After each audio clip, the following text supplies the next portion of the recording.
Hi there, it's Donna from Taffy Crafting. My friend has just delivered my new shea butter hair mask.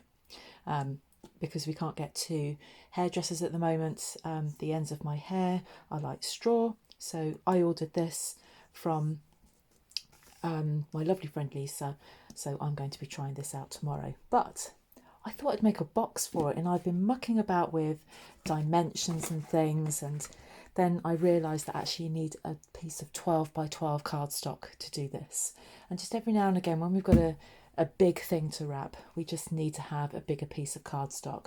So I've been mucking about with the dimensions, and I think I've got them to exactly what I want them to be. So if you've bought one of these recently and you want a box to go with it, then what you're looking at, you need some 12 by 12 inch cardstock. So let me go through the measurements with you. This is 11 inches by 9.5 inches. I had to think about that. Yeah, 11 inches by 9.5 inches. Now on the long side, you're going to score at 3/4 of an inch, and then at 3 3/4, and then you flip it round and you do it again at 3/4 of an inch and at 3 3/4. So let me just show you that on the trimmer. It's super easy. I've just done it in advance. I'm using Flirty Flamingo here. So score it at 3/4 of an inch and then at 3 3/4 and score. Flip it round and score again at 3/4 and at 3 3/4. What that leaves you with by doing that is a base in the middle of 3.5 inches square. On the short side, you are going to score at 3 inches, flip it and score at 3 inches. I've got a blog post with all of these measurements in here, so you'll be able to refer back to that. I know that when I watch YouTube videos, if there's something that I really, really want to make, I actually pause it and write stuff down. I think a lot of people do that, but there is a blog post if you need it. You just see, just to the right of this screen here is total devastation. Got stuff all over the place. Right, the first thing we're going to do is fold and burnish all of our score lines. I'm celebrating my stampiversary this week. I've been a demonstrator for a year, and it's been a big year for me. Since joining Stampin' Up on February the 1st last year, I have recruited members into my team, and I've just not looked back. It's been amazing. I've really enjoyed it, and what I really enjoy as well, apart from the community and meeting new people, is just using these beautiful, lovely products. They're such good quality, and I so like crafting with them. That's your box. I'll get back to what I'm talking about in a second. We've then got another piece of Flirty Flamingo card. So this is just a piece of scrap. You won't get it out of that 12 by 12. You need a piece of scrap of it. And this is 5 inches by 3 inches. 5 inches by 3.5 inches, sorry. And on the 5 inch side, you are going to score at 3/4 of an inch, flip it, score at 3/4 of an inch. And I'm just going to fold and burnish those score lines. And this is going to be our lid. And that's just going to poke into the back of our box. So what I want to do, just to make sure that this fits into the box, is just take a slither, literally a slither off that first bit up to that score line and just take it up to the middle. It is a teeny tiny bit. It just makes it easier to put it into the box once it's put together. And then I'm just going to do the same on the other side. No need to measure, we're talking about a slither. And just a teeny tiny bit off of this as well. It just makes it all fit nicely. You could do it afterwards if you want, and you can just cut it to whatever size you need to make it fit. So that's our lid. Now I've got some DSP here. This is from the I think it's sea and sand or sand and sea, but it's a very seaside type paper with shells and, you know, these lovely beautiful colours with the flirty flamingo. This is, oh gosh, I can't remember what that's called. It might be soft suede, and the blues. It's just dreamy. But again, I'm using scraps of this, so I've got 2 of those and 2 of those. This measures 3 3/8 by 2 7/8. So you've got 4 of those. So I've got 2 in each style there. And then I've got this bigger piece. This is square, and this is 3 3/8 by 3 3/8. While I've got it, I'm going to stick that on there like that. So what it does, the reason I've done it to 3 3/8 square, is that it just fits nicely with the border all the way around it. Now, I've picked my glue up and I'm wondering if it's going to behave itself today. Me and glue, we fall out sometimes, and we tend to fall out. Look at the back of that paper, how beautiful is that? We tend to fall out in the middle of YouTube videos or Facebook lives, and it, oh look, it's behaving, and it goes, nah, I don't want to squeeze out of this bottle today. I know you've got people watching you, but I'm not going to do it. Thank you, glue. You've behaved. Whoops, no, now you've fallen over. If you've got a pattern with a direction on it, you need to be very careful. At this point, decide what's going to be the back and the front. It doesn't matter with this paper because there is no direction to it. But what you could do, once you know what the back is going to be, once you've got this would obviously point that way, just put a B on there for back. It won't be seen, it's going to be stuck to the back of your box. So there's your lid, all done and dusted.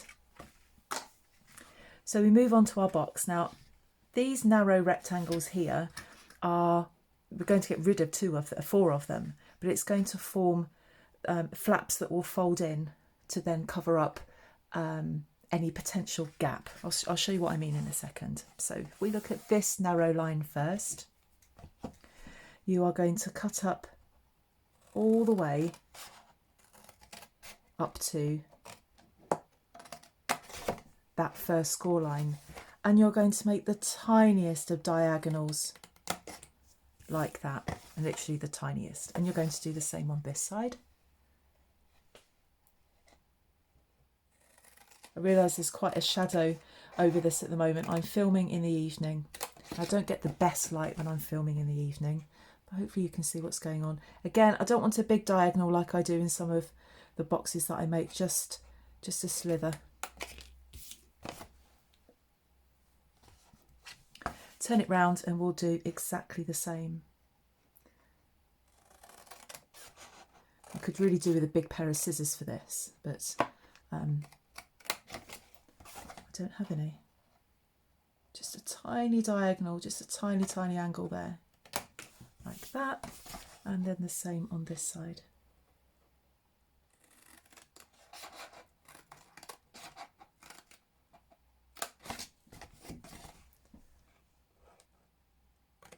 Over on my blog, and I'll leave a link to that in the description bar, are all the details of the products that I've used, details of special offers going on, promotions. There's an invitation there to join my team. There's also links to catalogues and things, all sorts of information on there for you. Right, so now I've got tabs top and bottom here. What I'm going to do is cut up either side of this centerpiece, just up to the first score line.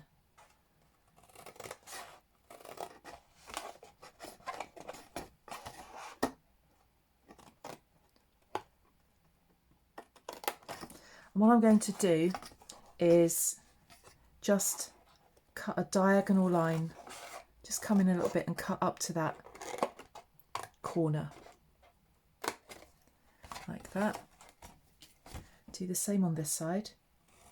It doesn't have to be a specific measurement. It is, these are going to be inside, you won't be able to see it, and we're going to take a chunk off that as well. These are going to be the tabs that are holding it all together. I'm going to do the same on this side. So you can just take about a third off. Don't measure it. You really, really don't need to measure it. About a third will do it.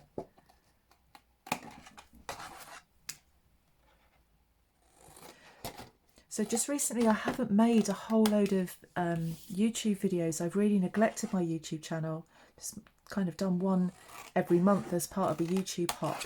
So I'm really looking now to be doing some more videos. Because of here in the UK being in lockdown, I'm having to work from home, and I work from this desk, I craft from this desk, and sometimes I've got a little bit sick of the sight of the desk, and I've had to just really walk away from it. But I'm hoping I've got my YouTube mojo back again and bringing you some lovely projects. I've had some great comments recently. I'm always worried that I go too slowly and that people get bored, but actually the comments that I've had of people saying, no, we're glad that you've slowed it down a bit. I know that sometimes people in tutorials, they go a bit on the quick side. And that's fine, that suits some people. And then those that want to do a project from start to finish and note everything down and watch everything closely, that's fine.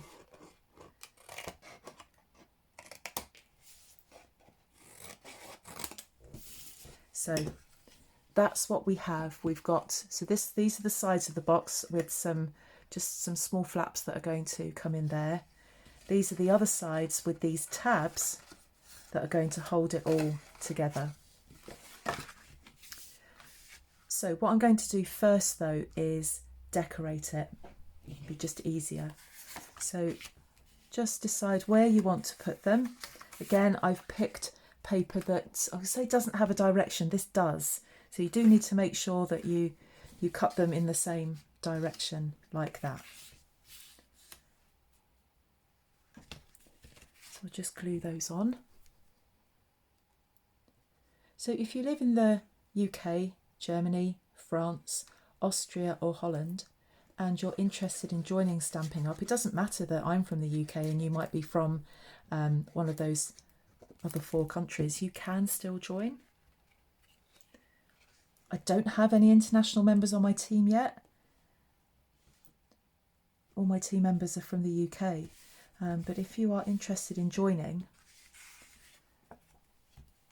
so when you join, you pay, well this is in sterling prices, you pay £99, but you can choose £130 of product across the annual catalogue and the mini spring summer catalogue.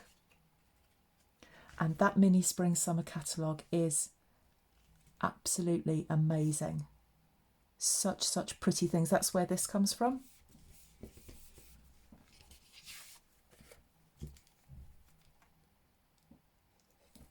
So if you do want some more details, all you've got to do is drop me a message in here. I get notifications of all messages.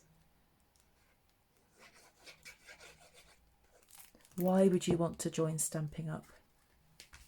Well, for a start, the joining offer, and until the end of February, the celebration joining offer, not only do you get £130 worth of goods for £99 or the EU equivalent, but you also get given over 100 sheets of DSP for free.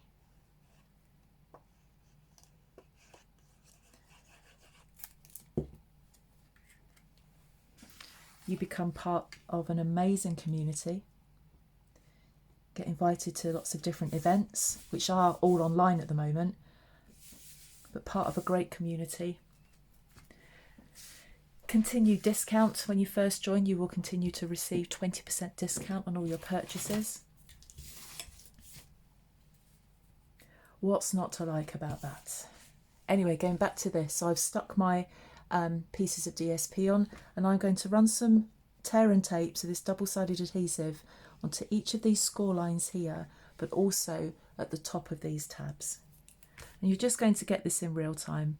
I don't edit my videos to do a time lapse on this so you can see me doing it quicker. It just takes so much time to do that. And I'm sure if people don't want to watch this, they just kind of wind on quickly if you want to.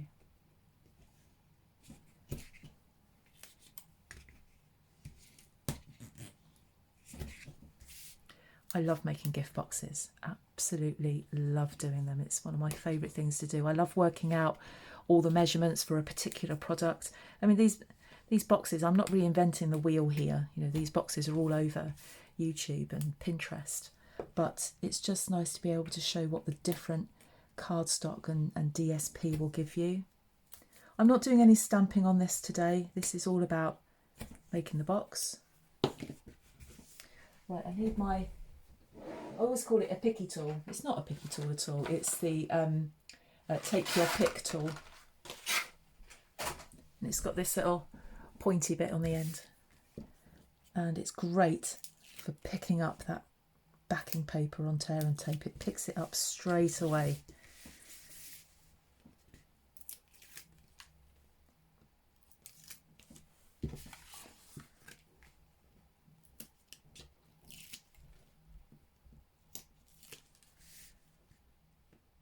I'm also extremely close to promotion myself. I just literally need a few more sales. So if you are thinking of purchasing, give me a shout and help me get to that next promotion. Anyway, so what I'm going to do, these tabs are going to come inside the sides. So here's your tab, pull this over, and this cut piece here meets that fold line as accurately as possible, like that.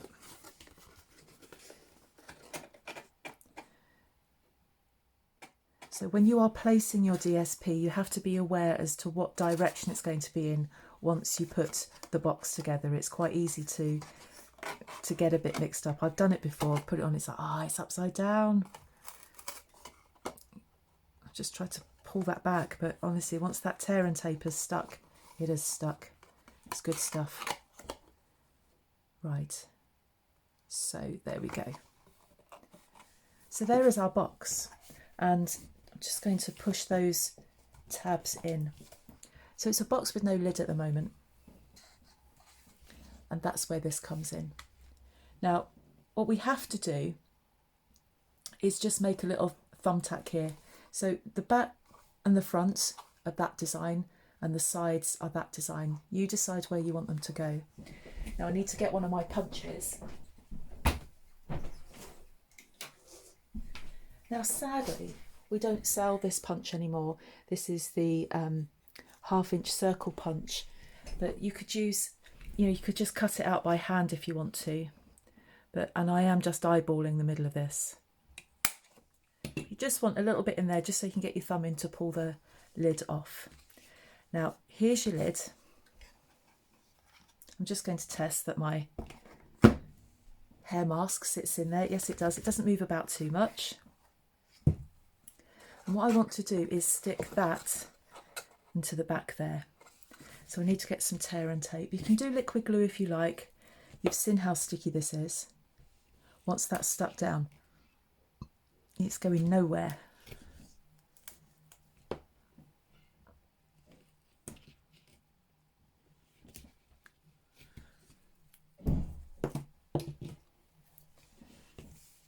So let's take these off with the take your pick tool.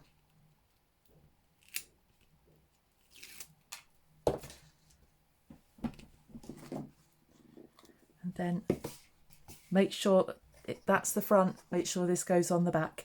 Always stop and pause first before you do anything, just so you're not sticking it in the wrong place. Keep these tabs out of the way, and then very carefully, because you want, as soon as this is stuck, it is stuck, get the cut line to match that score line on your lid. And then once you're happy, whoops, push it down. And then just fold that down in there. And there is your box. I just think that is so pretty. So, so pretty. And it's a big box. So we can put that in there. I'm wondering if I've got any ribbon that will match that. I'm just going to have a look in my drawer. And let's see what I've got. I'm looking for something with a bit of white in it. don't know if I have, which is a bit of a shame. Oh, I know what I've got.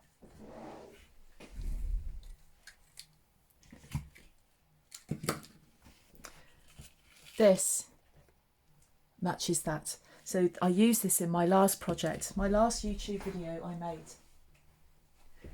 I made this really cute little lipstick box, and I've used this shimmer ribbon, and it's from the Peony Garden suite. You don't have to put ribbon on that, that's going nowhere, but it's quite heavy. If I turn that upside down, that's trying to come out of the bottom of that. So what you could do, just to keep it all secure, I'm not going to do a bow. I ain't doing that. I get myself into all sorts of bother.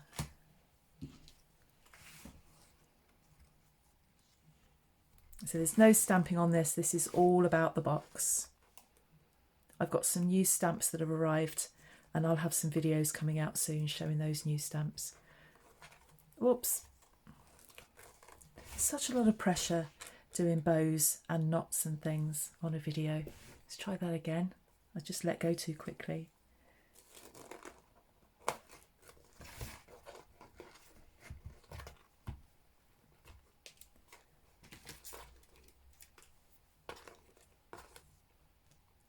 Just going to take a bit of length off of there. I'm wondering if I can actually curl that ribbon a bit.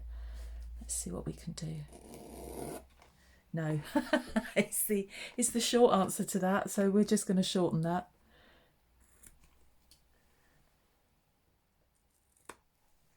If I was good at doing bows, I'd put a bow on there, but I'm not even going to try it. So there we go. Nice big box. It's not often I get to make a big box with a lid. And it's all part of the box. I was going to do a box with a separate lid, so I made these a while ago. So this was made with cardstock, but a lid that's made out of DSP. This is too heavy to do that. It needs something that's a little bit more robust. So there it is. How pretty and cute is that? And I can't wait to use my hair mask later on. Can I just say thank you ever so much for joining me. Thanks for the support that you give me. Every time I produce a video, there are some of you that will always comment, and I can't tell you how grateful I am of that. I'm trying to get myself up to 2,000 subscribers. So if you've enjoyed this video, please share it with your friends, on your social media. I'd be so grateful if you could do that. And if you really fancy joining me and my team, then please don't hesitate to contact me. Thanks again. I'll see you soon. Bye bye.